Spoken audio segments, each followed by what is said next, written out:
Bienvenidos y bienvenidas al canal de YouTube de The Shared Way, una plataforma de reflexión, aprendizaje y colaboración para la transformación del sector de las ONGs a nivel global.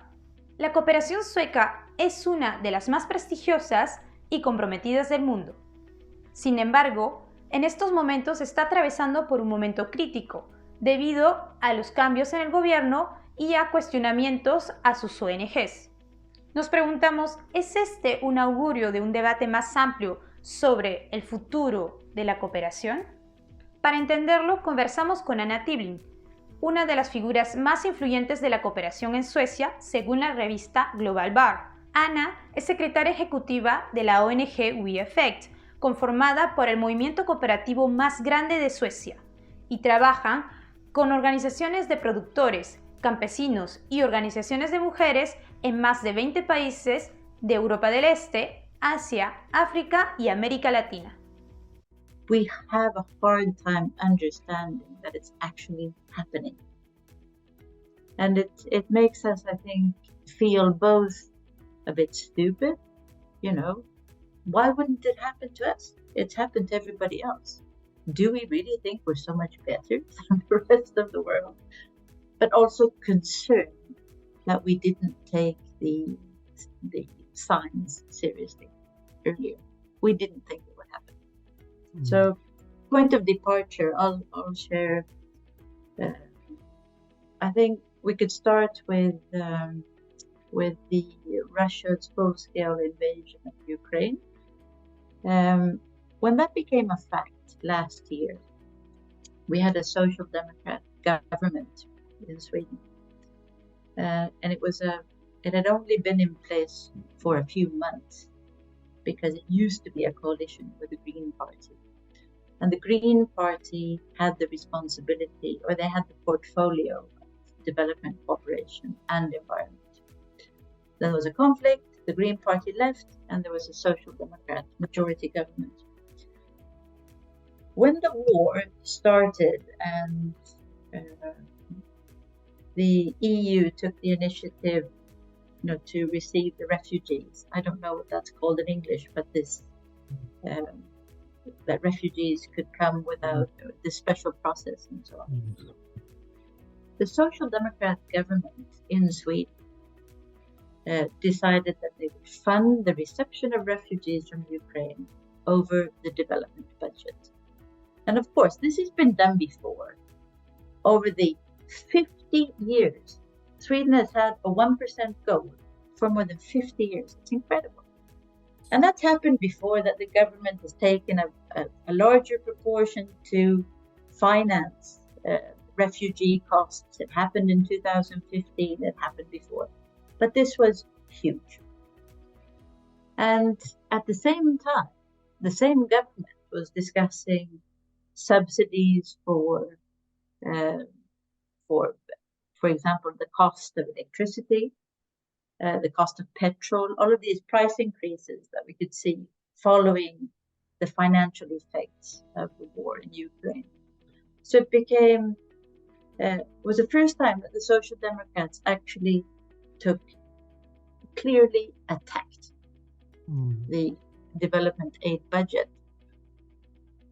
And just before that, the same Social Democrat government also started talking about the need to bind the development budget, or to condition aid to countries with their willingness to receive migrants, right? So you can say the same discourse as in many other countries in Europe. This started already before the war in Ukraine, and it was ripening. And why is this? Because Sweden was in election mode. All of last year was electoral campaigning mode, you can say. What happened in civil society was that, I think I can speak for sort of the larger Swedish development organizations. We have a very good collaboration. We didn't have that before. We do now. And it's unfortunate that it takes crisis to bring us together. But it's fortunate that it works. So we have a good dialogue. We came together to argue both about tying the development budget to how countries' willingness to receive expelled migrants. And so we were sort of already warm when the war started, or when Russia invaded Ukraine, and we were more ready to act quicker. When the government then said that they would, or took the decision to finance the reception of refugees, the implications for civil society have different implications on different budget lines. But just as an example, the largest budget line that funds civil society organizations was cut with 38%. Immediate. 38%. And of course, many of us had different budget lines and so on, but so it had different implications for different organizations.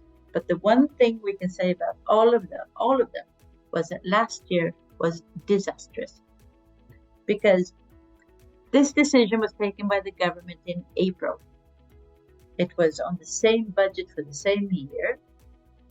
Everything, all of Swedish development cooperation, it just came to a standstill.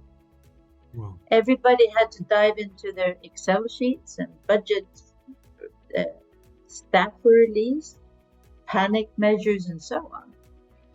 When we asked the government, or we said, of course, we have to be generous with refugees from Ukraine. Of course, we have to open and do so. But we're putting money into subsidies for electricity, subsidies for diesel and petrol. We have money we've seen from the pandemic, we have a good financial situation in Sweden. Why do you have to take it from the development budget?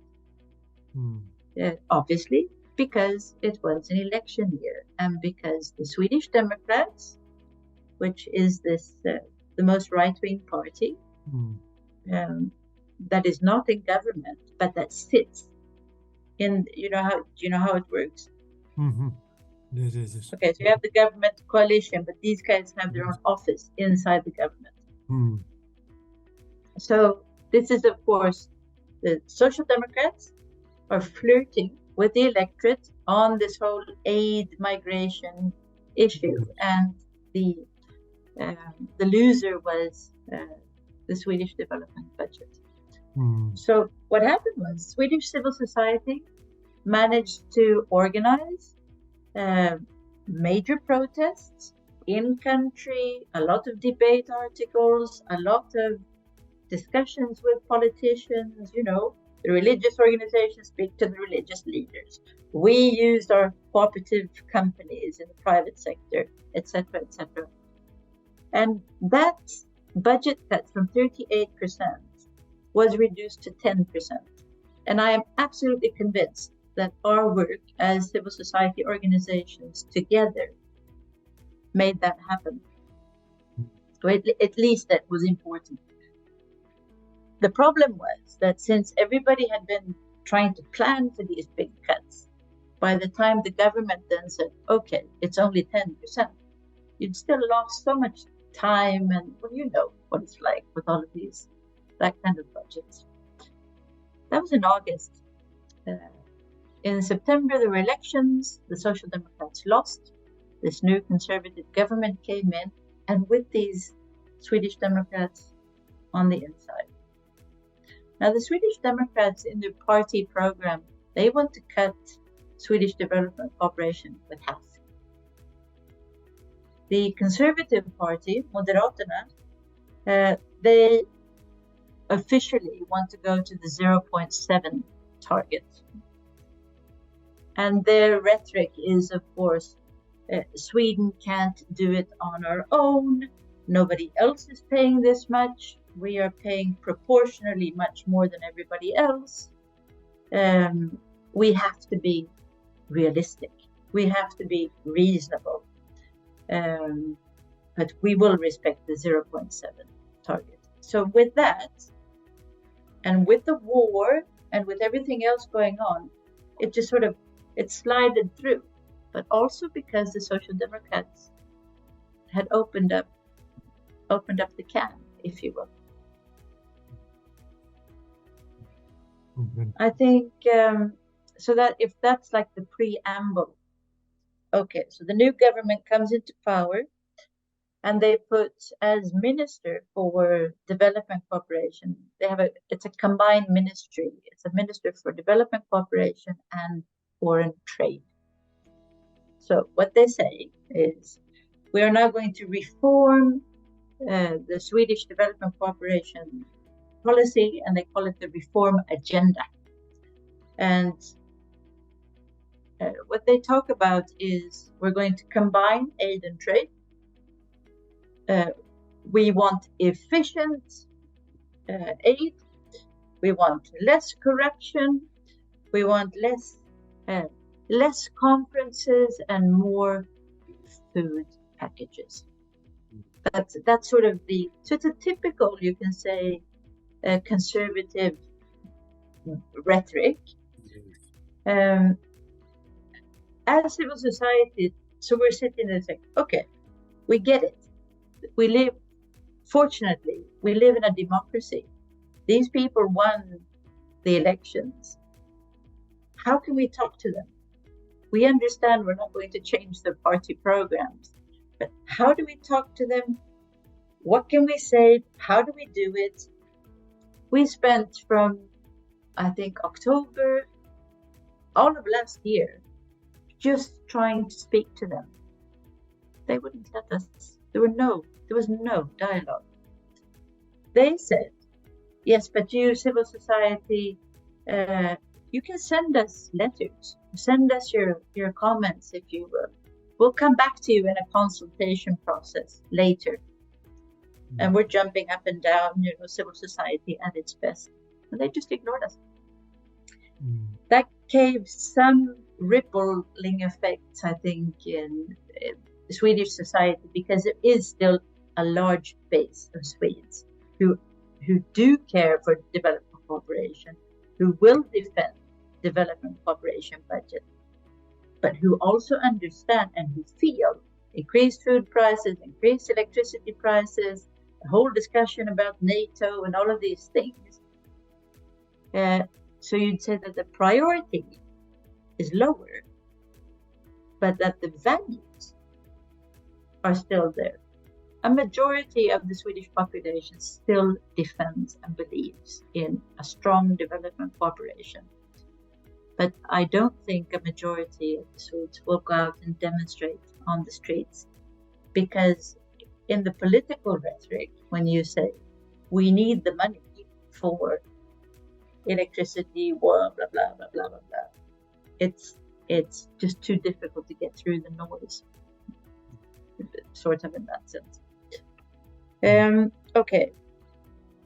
So no dialogue, nothing concrete, nothing. Just, we're going to reform, and so we're guessing.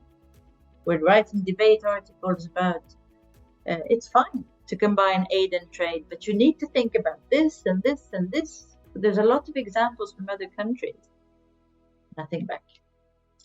Now, on Tuesday, the 22nd of December, there was a debate in Parliament about the aid budget, and every single party, except the most right-wing Swedish Democrats, defended the role of Swedish civil society as a very important actor, and an actor in its own right, both to support others, but also in its own right. And they promised, we're not going to touch support to civil society. Civil society is very important. That was on Tuesday.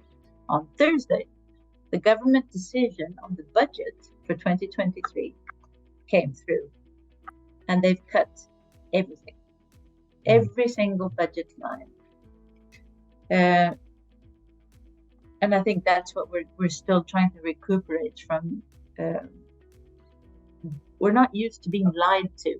We're used to having different political opinions, We're used to a system that works, even if we don't agree. But this caught us totally off guard as Swedish civil society, and I think so. We're learning now. How do you deal with this new political environment when you can't trust that what you're told is actually true? I understand that this sounds very naive, but this is how we are. Okay, so what happened then in that government decision was that you took, first of all, that the 1% goal was sliced. But then there were very drastic cuts. As some examples, Guatemala cut 60%, Myanmar 60%, Palestine 40%, and that's with immediate effect.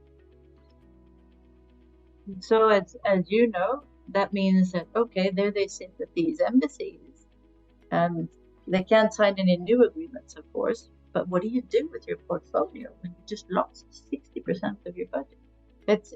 I consider, we have many examples. I can take examples from just our partners who, the effects and so on.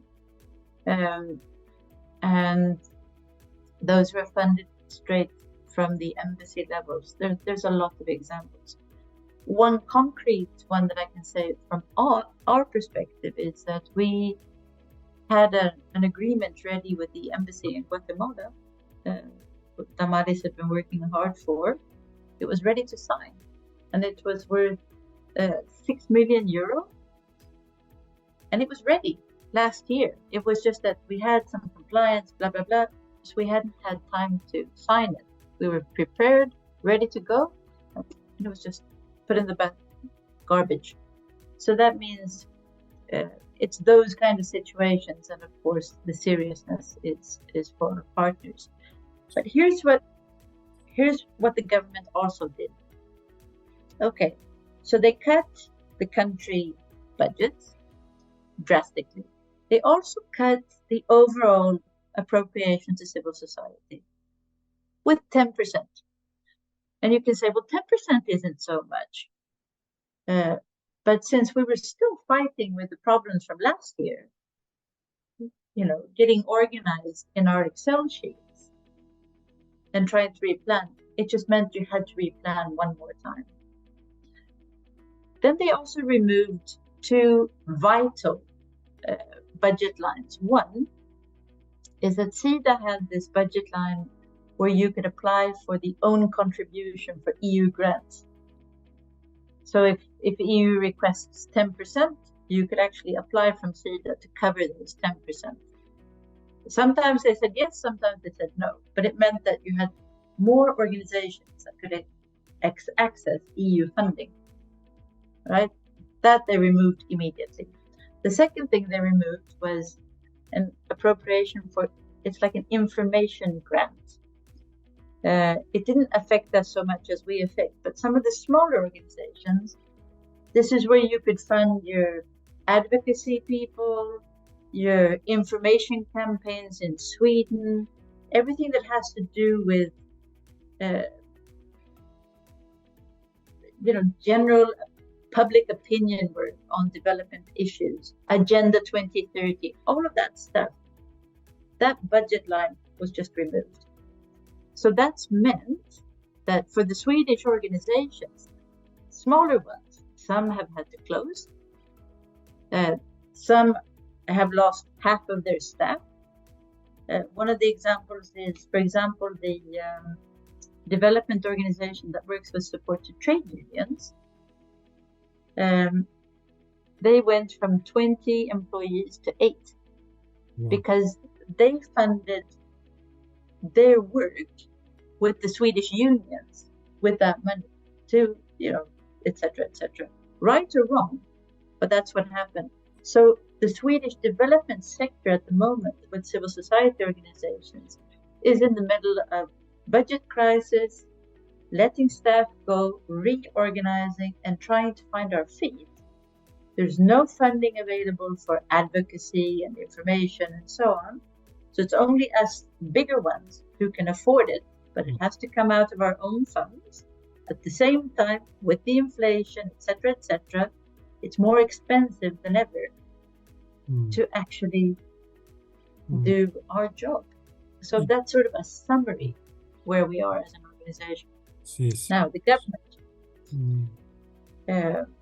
there's still good dialogue among the organizations, and there's a lot of solidarity, but it's difficult because it's such an inward, we're so stuck in just trying to get organized. The government has held 2 meetings where they've invited, I think the first one, it was 60 organizations, the second one about 80 organizations, for a meeting of 3 hours, where anyone who wanted to talk could talk, and that was the consultation process. So now we're waiting for a decision. We're waiting for a proposal from the government so that we can see what is it they're going to do. What is the reform agenda? How are they? And we don't know more than that because the doors are closed. The dialogue is limited.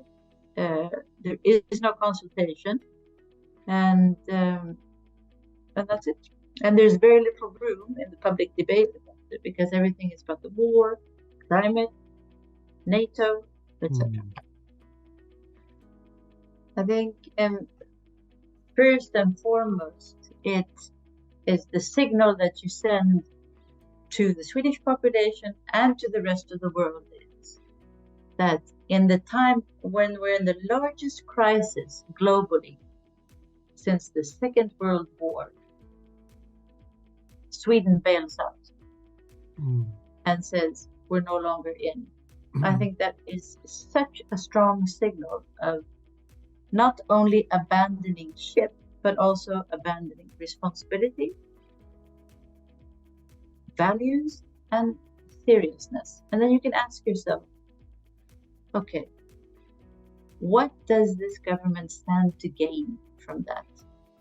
Because it's a conservative government, but it's also a government interested in the international reputation of Sweden, because this is big business. Does big business want to be embarrassed and so on? So we say, how were they thinking? And we believe that in part they weren't, because the knowledge of development cooperation is limited and they're not interested in listening. So I think part of it is absolutely politics, where you're prepared to just to get the headline, you throw out the policy.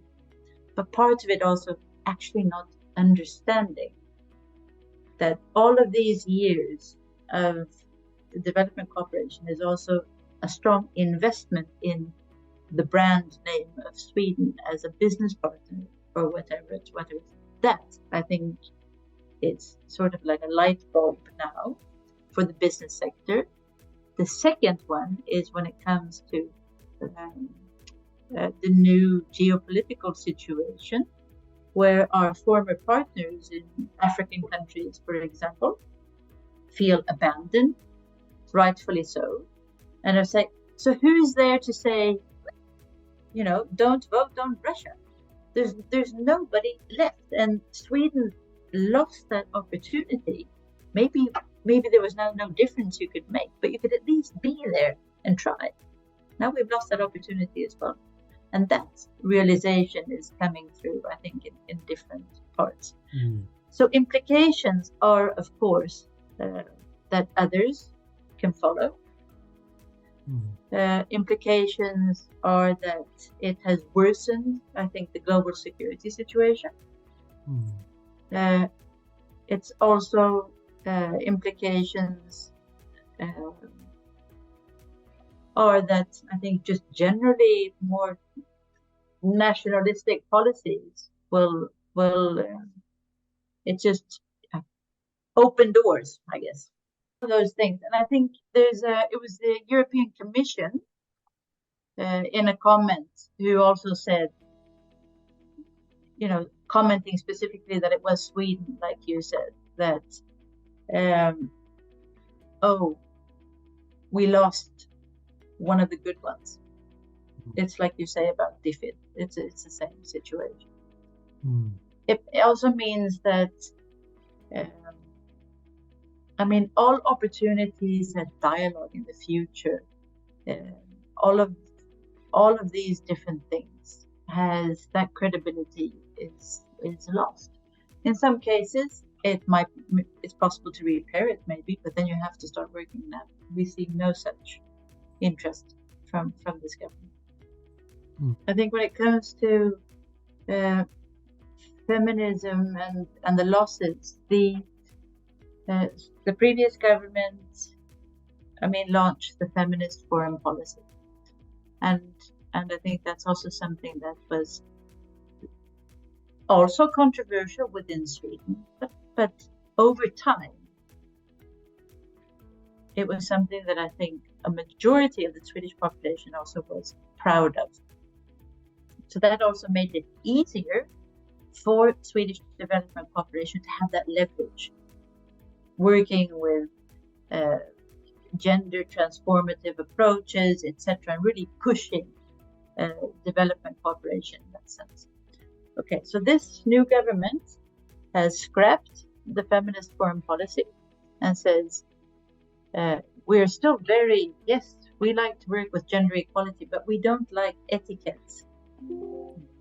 So I think that sort of answers the whole question, that we've gone from at least an ambition, and it could have been good or bad in the content, but it was an ambition. We have said we no longer have ambition. And I think that, again, it shows that when you take off, if you've taken on a shirt of leadership and you take it off, you're saying it to others, it's not important. And I think it can have major effects in our partner organizations that we're leaning towards these policies to be able to advance their agendas and advance the possibilities of, for example, our partner organizations. They no longer have that support. And that's unfortunate. I think we need to, though, be hopeful and say there are other governments who are pushing these agendas. Let's support them to continue to do so to the best of their ability, etc., etc. As for what you can do in Spain and in other places is to help our government also become aware, criticize us, explain why is this important? Why and how can Sweden make a difference? I think that's actually the only way for them to listen, is if the criticism is something that can help them to change policy. We're not going to win back what we have, but we can certainly try to work for something better in the future. And I think the example of Sweden joining NATO is a good one. Have you followed that debate about Erdogan and so on? Yes, for sure. So you can see, if one president in a non-democratic country can have that kind of effect on the whole government of Sweden, imagine what democratic voices could have when it comes to effect. So I think in that sense, we need to help each other.